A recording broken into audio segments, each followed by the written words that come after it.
I just wanted to conclude by just sharing a couple other things. One is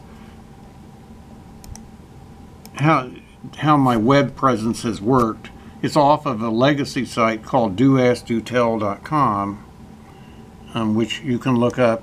There are many. The purchase links are on the right, and the text of the books is on the right, and it's not a pun, but for example, you can see the actual text for free with all the footnotes at the bottom and everything. But the blogs are on the left. Again, that's not a pun, but there's a typical blog that's actually in my name that discusses technology mainly. And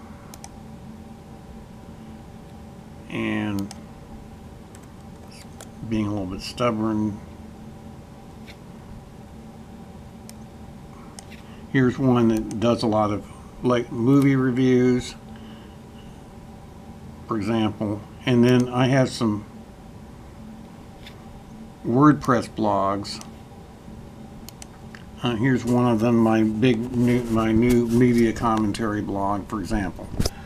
And I also just wanted to just mention a few of the buzzwords that aren't on that chart.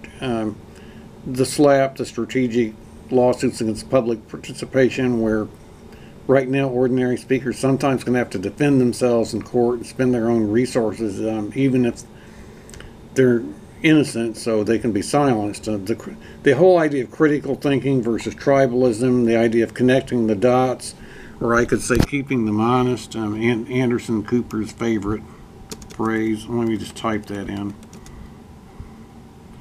Oh, and I can't type when I'm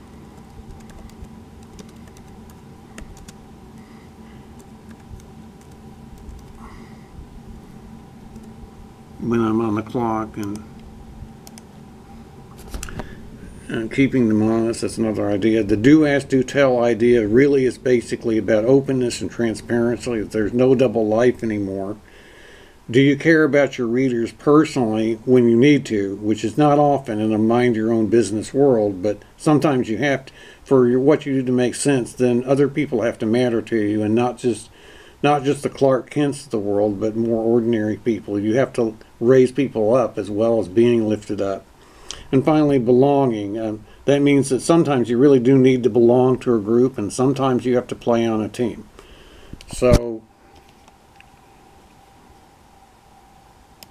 that's kind of it for today. Thanks.